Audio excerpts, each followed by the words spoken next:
Assalamualaikum warahmatullahi wabarakatuh.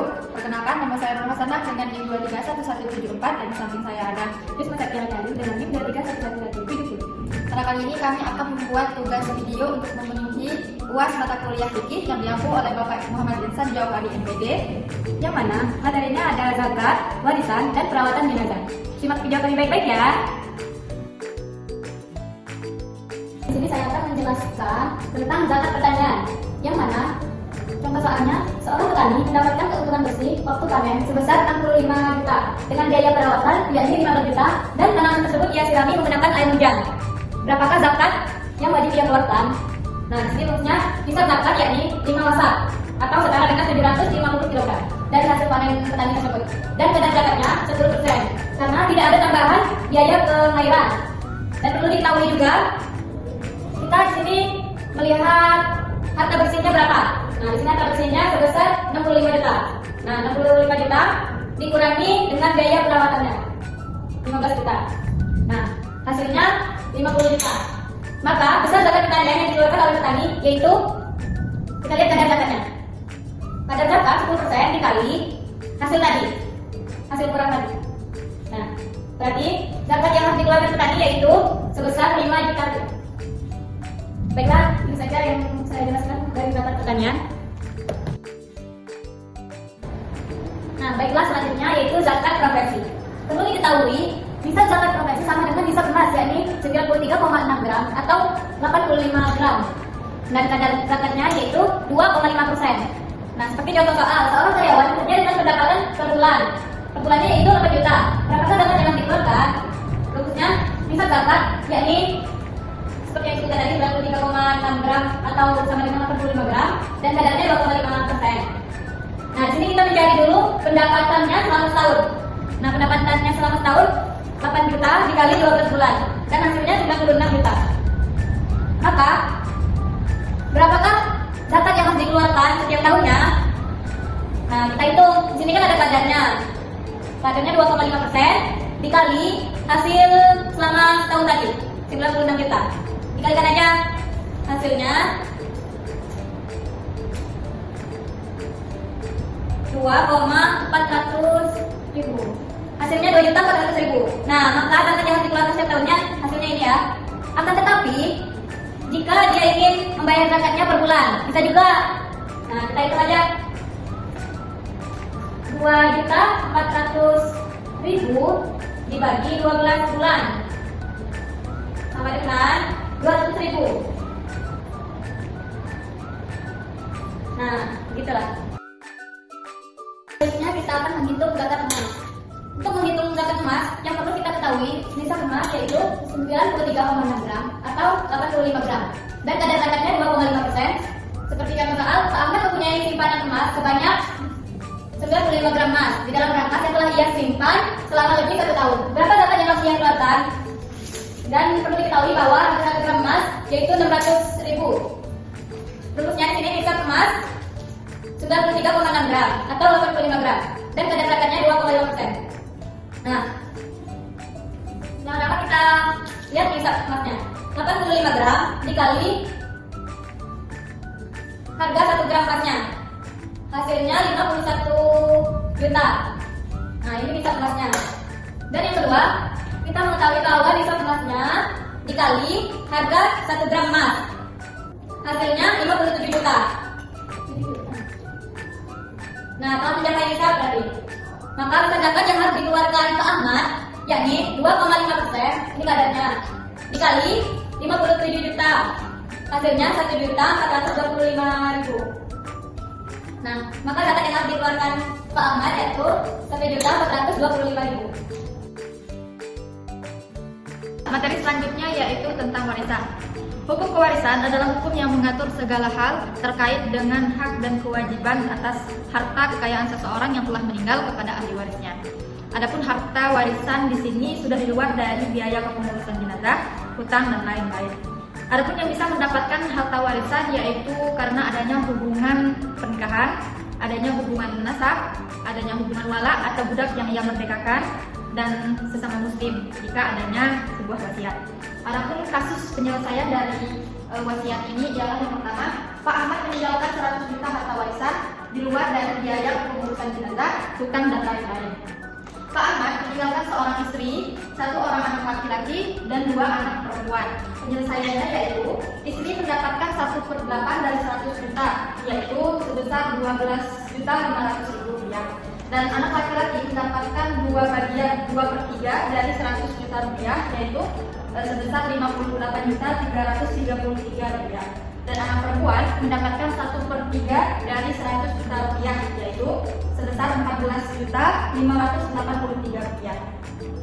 Kemudian kasus yang kedua yaitu Ibu Siti meninggalkan 200 juta rupiah harta warisan di luar dari kepengurusan jenazah, hutang, dan lain-lain. Ibu Siti meninggalkan 1 orang suami, 2 orang anak perempuan, dan 1 orang anak laki-laki.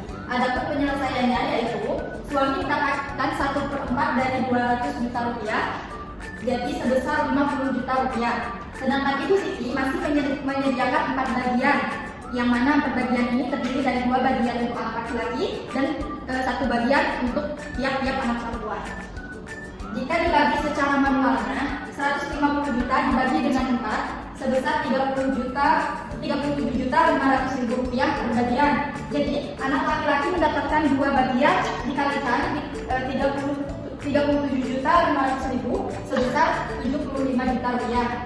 Kemudian anak perempuan mendapatkan 1 bagian, yang mana 1 bagiannya yaitu sebesar 37.500.000 rupiah. Jadi pada materi yang terakhir yaitu materi tentang perawatan jenazah. Perawatan jenazah hukumnya adalah fardu kifayah dan terdiri dari 4 tahapan, yaitu yang pertama memandikan jenazah, yang kedua yaitu mengkafani jenazah, yang ketiga yaitu menyolatkan jenazah, dan yang terakhir itu menjadikan jenazah. Ada beberapa hal yang harus kita perhatikan dalam memandikan jenazah, yaitu seharusnya kita disunahkan untuk menggunakan pelindung tangan agar kita tidak menyakiti jenazah, dan diusahakan untuk orang yang memandikan jenazah seharusnya ada 4 orang, dan kita tidak diperbolehkan untuk melihat aurat jenazah. Langsung saja pada langkah-langkah dalam memandikan jenazah, yaitu yang pertama kita harus menyiapkan air suci, kemudian air sabun, dan yang ketiga air wangian yang dicampur dengan daun bidara dan kapur barus. Langsung saja pada langkah pertama, yaitu kita siramkan jenazah dengan air suci dari sebelah kanan hingga ke kiri dan merata ke seluruh tubuh, sambil kita gosokkan jenazah, anggota badan jenazah. Yang kedua yaitu kita siramkan jenazah dengan air sabun dari sebelah kanan, kiri hingga merata ke seluruh tubuh. Kemudian yang ketiga kita siramkan jenazah dengan air suci kembali untuk menghilangkan bekas sabun dari sebelah kanan, kiri hingga ke seluruh tubuh. Kemudian yang terakhir kita siramkan jenazah dengan air wangian yang tercampur dengan daun bidara, kapur barus dan sebagainya dari sebelah kanan, kiri hingga merata ke seluruh tubuh. Kemudian kita ganti kain yang basah dengan handuk untuk mengelap jenazah.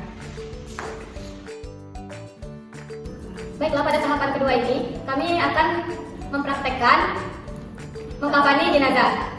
Jenazah yang kami gunakan pada kali ini yaitu jenazah laki-laki, yang mana pada jenazah laki-laki ini kita hanya membutuhkan 3 kain saja. Pertama, kita siapkan 5 tali. Tali pertama kita taruh di bagian atas kepala, dan yang kedua kita taruh di bagian dada, tali yang ketiga kita taruh di bagian perut, dan tali keempat kita taruh di bagian lutut, tali yang terakhir kita taruh di bagian bahu kaki. Baiklah, selanjutnya hentamkan dua helai kain pada sisi kanan dan kiri.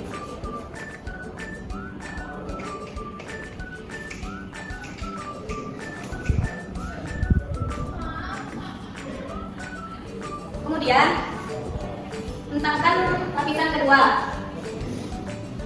Baiklah, selanjutnya hentangkan bagian ketiga.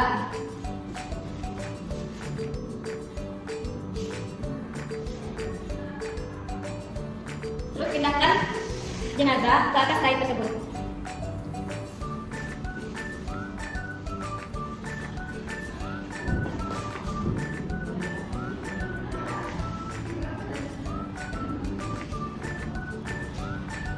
Lalu ganti kain jenazah dengan kain sarung jenazah dari pinggang hingga kaki. Lalu kita rapikan.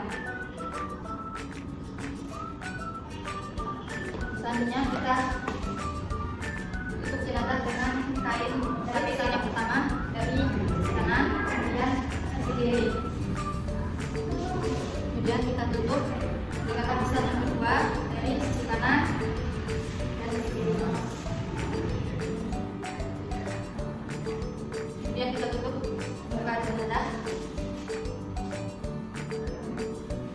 Dan yang terakhir kita ikatkan masing-masing.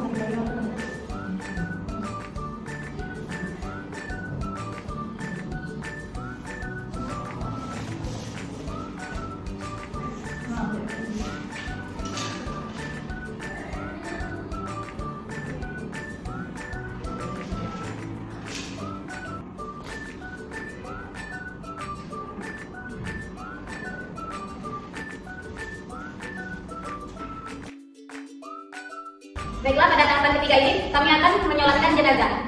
Nah, jika jenazahnya laki-laki, bagian imam, posisi imam pas di depan kepala jenazah. Nah, jika jenazahnya perempuan, posisi imam berada di bagian perut jenazah. Nah, kami akan menyolatkan jenazah laki-laki. Pertama, mengucapkan niat. Yang mana niatnya usolli hadzal mayyiti arba'at takbirati fardhu kifayati lillahi ta'ala. Allahu akbar. Kemudian membaca surat Al-Fatihah. Bismillahirrahmanirrahim.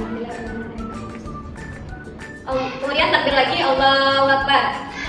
Dan membaca sholawat, Allahumma sholli ala sayyidina Muhammad wa ala ali sayyidina Muhammad. Kemudian takbir lagi, Allahu Akbar. Membaca doa, doanya Allahumma ighfir lahu warhamhu wa afihi wa'fu anhu. Kemudian takbir lagi, Allahu Akbar. Dan membaca doa, Allahumma la tahrimna ajrahu wa la tahrimna ba'dahu waghfir lana wa lahu. Kemudian salam. Assalamualaikum warahmatullahi. Assalamualaikum warahmatullahi. Manfaat. Kemudian tahapan yang terakhir yaitu menguburkan jenazah. Yang mana pada tahapan yang pertama yaitu masukkan jenazah ke yang lahat, kemudian siapkan tanah yang berbentuk bola, lalu simpan di belakang jenazah sebagai penyangga. Kemudian lepas masing-masing tali jenazah.